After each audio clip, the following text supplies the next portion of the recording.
اور زیادہ اس بات پہ پابندی لگا دی ہے کہ بندہ اپنی زبان کا غلط استعمال کرے۔ فرمایا جو روزے کی حالت میں بھی جھوٹ بولنا اور اس کے مطابق عمل کرنا نہیں چھوڑتا، دغا بازیاں، چکر بازیاں، ہے شیخ پورہ میں تتلی والی پہنچ گیا، ہے وزیر آباد میں خیالی، یہ جو اس روزے کے اندر بھی جھوٹ بولنا اور اس کے مطابق عمل کرنا، دغا بازیاں، چکر بازیاں، یہ نہیں چھوڑتا، نبی علیہ السلام فرماتے ہیں اللہ تعالیٰ کو اس کے بھوکا پیاسا رہنے کی کوئی پرواہ کوئی نہیں ہے۔ تو روزے کی حالت کے اندر زبان کا بہت زیادہ ہمیں لحاظ اور خیال کرنا چاہیے، اور زبان کا سب سے بہترین، سب سے اچھا استعمال کیا ہے کہ اس زبان سے اللہ تعالیٰ کا ذکر کیا جائے۔ نبی علیہ السلام فرماتے ہیں روزے کی حالت میں روزے کی وجہ سے اس بندے کے منہ سے جو ایک بو آنے لگی ہے وہ اللہ تعالیٰ کو کستوری سے بھی زیادہ پسند ہے۔ آپ اندازہ کریں کہ روزے کی حالت میں اگر کوئی بو منہ سے آ رہی ہے تو اللہ تعالیٰ کو وہ اتنی زیادہ پسند ہے، اگر روزے کی حالت میں یہی منہ اس میں سے اللہ کا ذکر اور اذکار نکلنے شروع ہو جائیں تو ان کی اللہ تعالیٰ کتنی قدر کرے گا۔ فرمایا والا ذکر اللہ اکبر، اور اللہ کا ذکر سب سے بڑا ہے۔ جب سے ماہ رمضان یہ شروع ہوا ہے،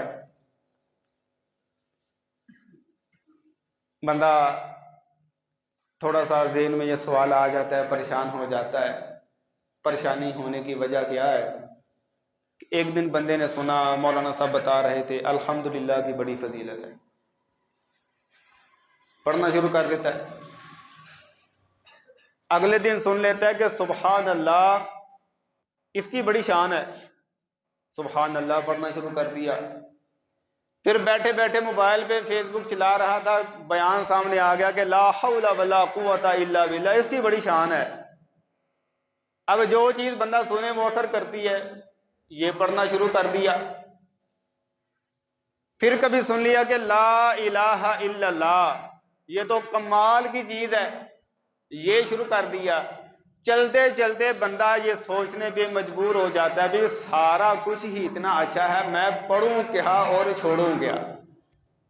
ذہن میں آ جاتی ہے بات، کیا پڑھوں کیا چھوڑوں، سارا کچھ ہی اتنا اچھا ہے۔ تو اپنے ذہن میں یہ بات فوراً لائیے گا، قرآن مجید کی آیت کا چھوٹا سا ٹکڑا ہے والا ذکر اللہ اکبر، اللہ نے فرمایا اور اللہ کا ذکر سب سے بڑا ہے۔ یقین جانیے اللہ کے ذکر میں سے آپ ایک لفظ، ایک حرف، کچھ بھی اپنی زبان سے ادا کر رہے ہیں، بہت بڑا مشن آپ کر رہے ہیں، آپ ہلکی کلمات نہیں ادا کر رہے ہیں۔ والا ذکر اللہ اکبر، وہ الحمدللہ ہو، سبحان اللہ ہو، لا الہ الا اللہ ہو، کچھ بھی اللہ کا ذکر آپ اپنی زبان سے کرتے ہیں، والا ذکر اللہ اکبر، آپ سب سے بڑا کام کر رہے ہیں۔ اللہ اکبر کبیرہ۔ ابن ماجہ کے اندر یہ حدیث ہے، رسول اللہ صلی اللہ علیہ وآلہ وسلم فرماتے ہیں جب تم اللہ کی عزت کا کلمہ کوئی اپنی زبان سے کہتے ہو، تحلیل، تحمید، تسبیح، تسبیح کہتے ہیں سبحان اللہ کو، تحمید کہتے ہیں الحمدللہ کو، تحلیل کہتے ہیں لا الہ الا اللہ کہنے کو۔ آپ فرماتے ہیں تم کچھ بھی اپنی زبان سے ادا کرتے ہو، یہ کلمات جا کے اللہ کے عرش کے گرد چکر لگانے، طواف کرنا شروع کر دیتے ہیں، اور وہاں پہ یہ کلمات پڑھنے والے کا ذکر خیر کرتے رہتے ہیں۔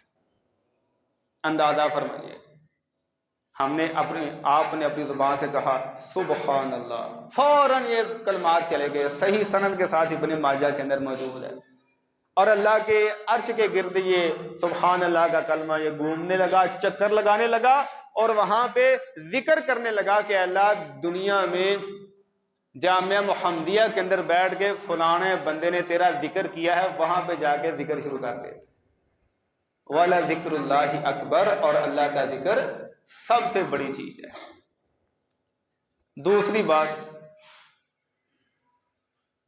اللہ کا ذکر کرنا ہماری زندگیوں کو بدلتا ہے، ہماری زندگی کو نکھارتا ہے، ہماری زندگی کو چار چاند لگاتا ہے، معاملات درست کرتا ہے، ہمارے اندر کی نحوستیں، باہر سے شیطان کی نحوستیں، ساری نحوستیں اللہ کا ذکر یہ دور کر دیتا ہے۔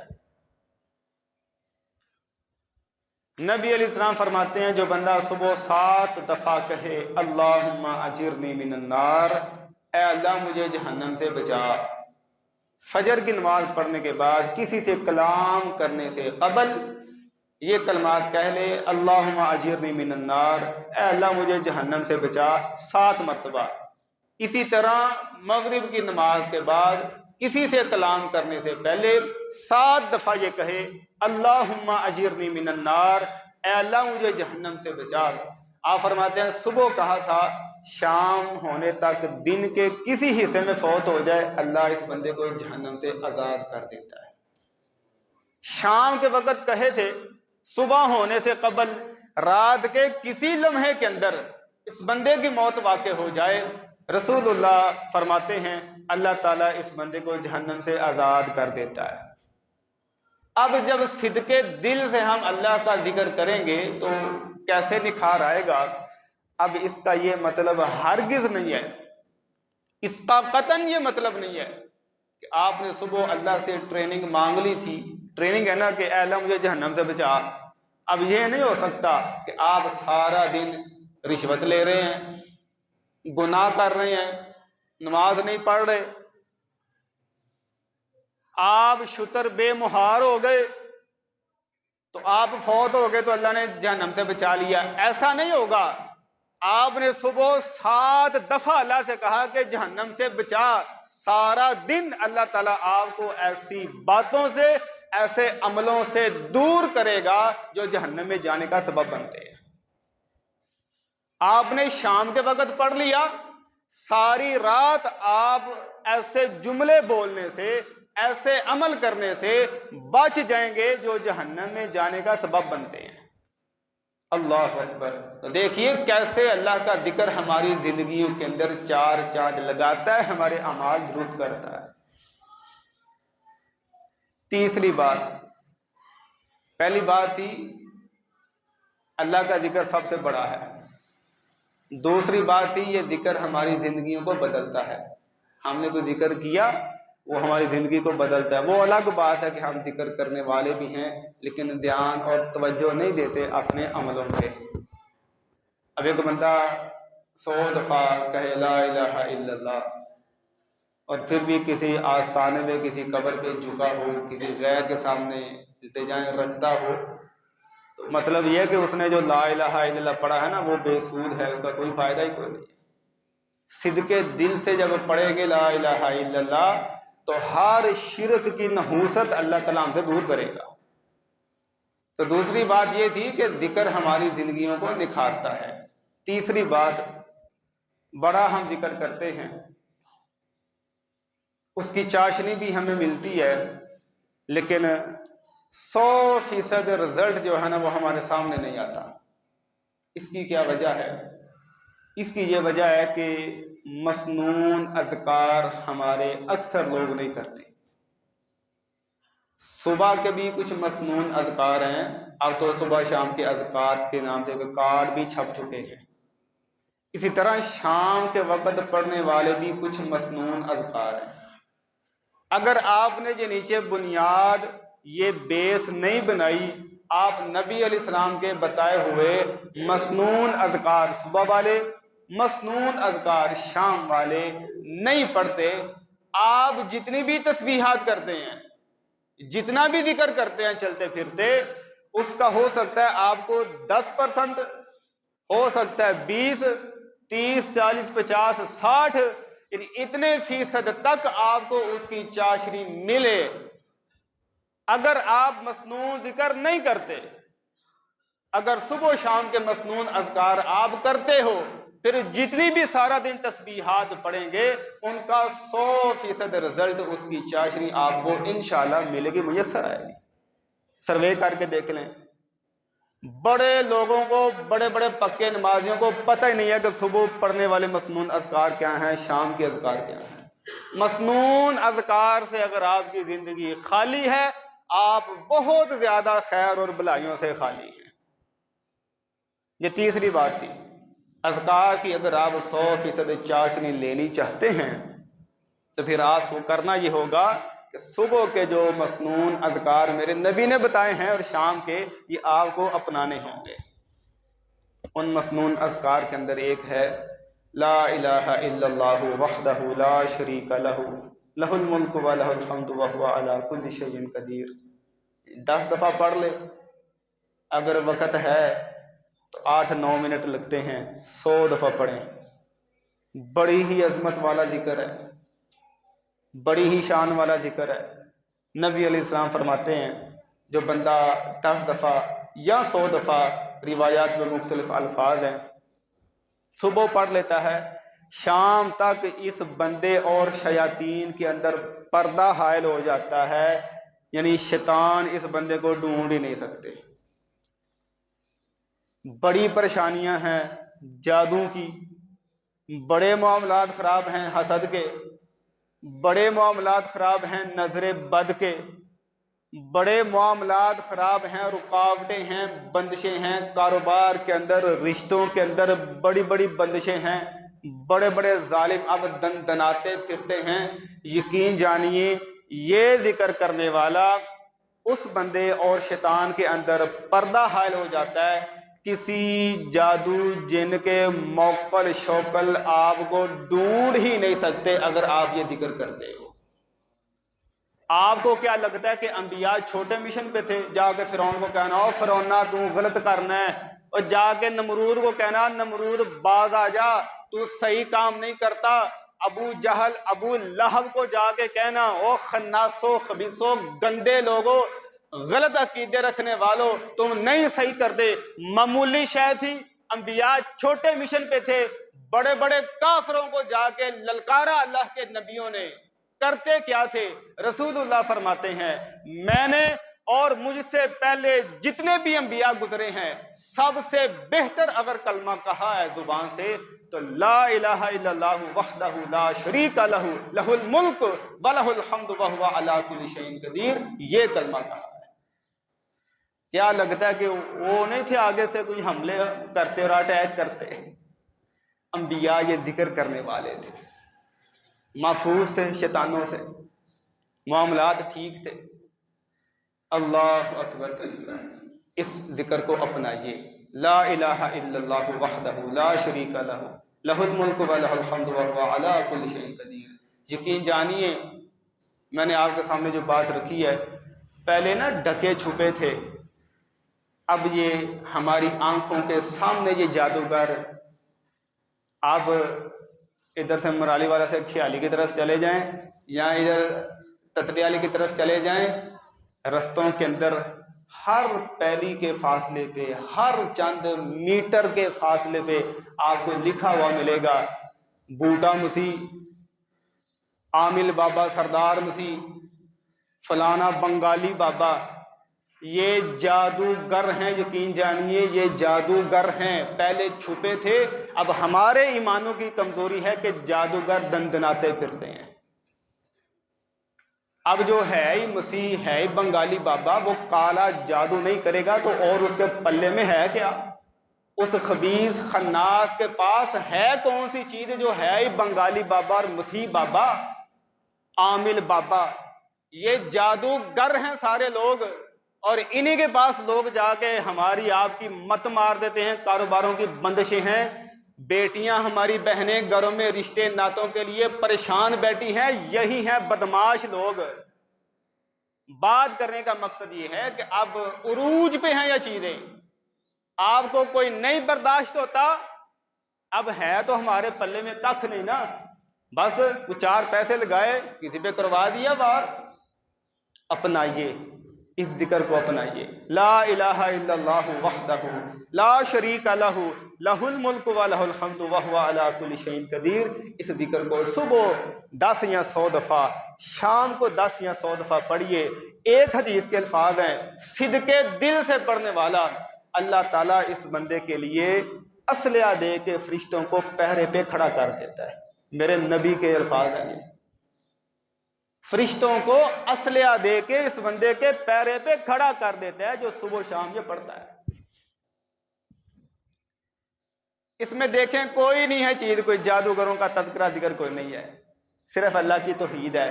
نبی اسلام فرماتے ہیں بندہ تشہد کے اندر بیٹھ کے جو یہ اس طرح اشارہ کرتا ہے نماز میں، تشہد میں، آپ فرماتے ہیں یہ شیطان پہ لوہے کے ہتھوڑے سے بھی زیادہ وزنی ثابت ہوتا ہے. یعنی شیطان کو تو توحید کا اشارہ ہی نہیں برداشت ہوتا، اور جو صبح و شام توحید کے نغمے گنگنائے گا شیطان کی تو ماں ہی مر جائے گی، اس بندے پہ کیسے حملہ کر سکے گا. دوسرا، استغفار کرنا صبح و شام یہ بھی مسنون ہے. استغفر اللہ واتوب الیہ 100 دفعہ پڑھ دیں. اللہم اغفر لی یہ بھی استغفار کا ہی کلمہ ہے. رب اغفر لی یہ پڑھ لیں. صبح و شام استغفار کرنا یہ بھی مسنون اذکار کے اندر شامل ہے. مطلب سارا کارڈ تو نہیں میں آپ کے سامنے پڑھ سکتا، لیکن یہ مسنون چیزیں اپنائیے. استغفار کی کیا برکت ہے. ہمارے ہاں یہ بہت زیادہ مسئلہ پایا جاتا ہے. باہر ہم بڑے ٹھیک ہوتے ہیں، میٹھے میٹھے، ہمارے یار دوست ان سے اونچ نیچ ہو بھی جائے برداشت کر جاتے ہیں، بڑے میٹھے ہوتے ہیں. جو ہی گھر میں قدم رکھتے ہیں بیوی پہ بھی غصہ آنا شروع ہو جاتا ہے، بچوں پہ بھی بڑا غصہ آتا ہے. ہمارے ساتھ یہ معاملہ ہے. بالکل یہی معاملہ لے کے حذیفہ رضی اللہ عنہ جنہیں رازدان پیغمبر کہا جاتا ہے، حذیفہ رضی اللہ عنہ بالکل یہی معاملہ لے کے نبی علیہ السلام کی خدمت میں آ گئے اور آ کے کہا کہ میری زبان میں اپنے گھر والوں کے بارے میں بڑی سختی ہے. ویسے نہیں اتنا کسی پہ غصہ آتا، لیکن بیوی پہ بڑا غصہ آتا ہے. اب یہ خاوند کو قابو کرنے کا تعویذ ہے، خاوند کو قابو کرنے کا تعویذ ہے. لیکن یہ خاوند کو خود دھیان دینا پڑے گا کہ خود جج کرنا ہوگا میرے ساتھ چل کیا رہا ہے. کیونکہ اب اگر کسی خاوند کو بڑا غصہ آتا ہے تو اس کی بیوی کیسے کہ اللہ علیہ تھونا استغفر اللہ پڑھیا کر، اور دل کے ابو دو ہور لاوے نو کے لیے دو استغفر اللہ کر، وہ تو پہلے غصے سے بھرا ہے. یہ خود خاوند جج کرے کہ میرے ساتھ معاملہ کیا ہے. اگر یہی معاملہ ہے، حذیفہ رضی اللہ عنہ نے آ کے کہا میں اپنے بیوی بچوں پہ بڑی سختی کرتا ہوں، ویسے ایسا کوئی معاملہ نہیں ہے. نبی علیہ السلام نے تعداد بتا دی. آپ فرماتے ہیں ایک دن اور رات میں 70 دفعہ استغفار کیا کر، اللہ تیرے دل کی اس کیفیت کو دور کر دے گا.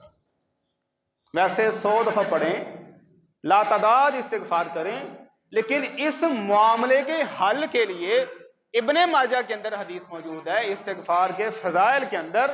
نبی علیہ السلام نے 70 کا عدد بتایا، تو 70 دفعہ استغفار کیا کر، اللہ تیرے دل کی اس کیفیت کو دور کر دے گا، بیوی بچوں کے بارے میں تیرا دل نرم ہو جائے گا. اللہ اکبر.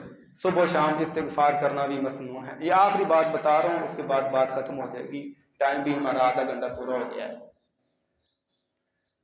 لیکن ہمارا سیاپا یہ ہے، ہمارا ایمان اتنا کمزور ہو چکا ہے، ہمارے ذکر و اذکار کے اندر جب تک کوئی پیسہ تیلا نہ شامل کیا جائے ہم بڑھنا نہیں شروع کرتے. ہم نے استغفار کو ATM مشین بنا لیا ہے. استغفار کو ATM مشین. مولانا صاحب میں 300 دفعہ استغفر اللہ کہوں، 3 تسبیح کروں، پیسہ آ جائے گا. میں تو اکثر یہ کہا کرتا ہوں اگر یہ سروے کیا جائے معاشرے کے اندر تو یقین جانیے رزلٹ یہ سامنے آئے کہ آدھے بندے انہیں ہو کہ استغفر اللہ کا ترجمہ یہ ہے اے اللہ پیسہ دے دے. جو حال ہمارا ہو چکا ہے نا، بہت سے بندوں کو یہ ہو کہ استغفر اللہ کا مطلب ہے اللہ پیسے دے دے. یقین جانی میں کوئی مبالغہ نہیں کر رہا. ہمیں نہ گناہوں کی بخشش کی کوئی اہمیت ہے، نہ جنت میں جانے کی کوئی ہمارے سامنے اہمیت ہے۔ کوئی یوٹیوب پہ ہمارے سامنے ویڈیو آ جائے جس پہ لکھا ہو ایسے اعمال جو جنت میں جانے کا سبب ہیں، ہم دیکھتے ہی نہیں۔ اور اگر کسی ویڈیو پہ لکھا ہونا ایسا وظیفہ گھر سے رزق پیسہ ختم ہی نہ ہو، آدھے گھنٹے کی بھی ویڈیو ہونا پوری دیکھیں گے بھی پیسہ کہاں سے آنا ہے۔ اے اللہ کے بندو، صحابہ ہم سے بڑھ کے استغفار کرنے والے تھے۔ میں کئی صحابہ نام لے کے آپ کو بتا سکتا ہوں کہ پورا پورا مہینہ جن کے گھروں میں چولہا جلتا ہی نہیں تھا، وہ نہیں تھے استغفار کرتے۔ اور جو انہوں نے آنکھوں سے میرے نبی کو دیکھ کے سامنے بیٹھ کے جو درود پاک کی تسبیحات کی ہے نا، ہمارا درود وہاں پہ پہنچ ہی نہیں سکتا۔ وہ نہیں تھے درود پڑھتے، ان کے گھروں میں چولہے ہی نہیں تھے جلتے۔ پتہ نہیں کس طرف ہمیں لگا دیا گیا ہے۔ میں اس بات کے خلاف نہیں ہوں، درود پڑھنے سے معاملے ٹھیک ہوتے ہیں، چہرے روشن ہوتے ہیں، رکاوٹیں بندشیں دور ہوتی ہیں۔ درود پاک کے تو کیا ہی کہنے، استغفار سے سارا کچھ ملتا ہے، لیکن ہمارے یہ کرنے کا کام نہیں ہے جو ہم کر رہے ہیں۔ ہم نے صرف استغفار کو اے ٹی ایم مشین ہی بنا لی۔ اللہ تعالیٰ ہمیں ایسی خرافات سے بچنے کی بھی توفیق عطا فرمائے۔ تو بہرحال مسنون اذکار جو صبح شام کے ہیں اس میں استغفار بھی ہے، استغفر اللہ بھی صبح شام پڑھا کیجیے، اور اللہم اجرنی من النار 7 دفعہ صبح 7 دفعہ شام یہ بھی پڑھا کیجیے۔ اور بھی بڑی چیزیں ہیں۔ تو اللہ تعالیٰ سے یہ دعا ہے کہ اللہ تعالیٰ صحیح معنوں کے اندر ہمیں اذکار کرنے کی توفیق عطا فرمائے۔ میں نے 3 باتیں آپ کے سامنے رکھی تھی۔ سب سے پہلے کہ اللہ کا ذکر سب سے بڑا ہے۔ کچھ بھی آپ نے سنا، پڑھنا شروع کیا، آپ ہلکا کام نہیں کر رہے، بہت بڑا مشن آپ کر رہے ہیں۔ دوسرا، اذکار ہماری زندگیوں کو بدلتے ہیں۔ آپ نے صبح 7 دفعہ اللہ سے ٹریننگ مانگی کہ جہنم سے بچا لے، سارا دن اللہ ہر بد عمالی جو جہنم میں جانے کا سبب ہے آپ سے دور کر دے گا۔ تیسرا، اذکار ہماری زندگیوں کو بدلتے ہیں۔ اور تیسری بات یہ تھی کہ مٹھاس ہمیں اپنی تسبیحات اور اپنے اذکار کی اس وقت تک نہیں مل سکتی جب تک ہم صبح و شام کے مسنون اذکار نہیں کرتے۔ تو میں نے آپ کے سامنے چند ایک مسنون اذکار رکھے ہیں، جس میں سب سے زیادہ میں نے اہمیت دی ہے لا الہ الا اللہ وحدہ لا شریک لہ لہ الملک و لہ الحمد وہو علی کل شیء قدیر۔ اس کلمے کو کیونکہ نبی علیہ السلام فرماتے ہیں مجھ سمیت سارے انبیاء نے اس سے بہتر کلمہ نہیں پڑھا۔ تو اللہ تعالی ہمیں اذکار کرنے کی توفیق عطا فرمائے۔ اذکار کے ذریعے جو چاشنیاں اور مٹھاس ہماری زندگی کے اندر آتی ہیں، اللہ تعالی ہمیں وہ بھی نصیب فرمائے۔ اللہ تعالی ہر خیر ہر بلائی عطا فرما کے ہر شر سے ہمیں محفوظ رکھ لے۔ آخر دعوانا ان الحمدللہ رب العالمین۔ بسم اللہ الرحمن الرحیم، الحمدللہ رب العالمین والعاقبۃ للمتقین والصلاۃ والسلام علی سید الانبیاء والمرسلین۔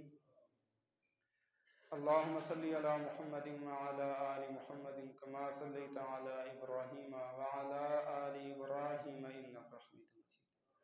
اللہم بارک علی محمد وعلی آل محمد کما بارکت علی ابراہیم وعلی آل ابراہیم انک حمید مجید۔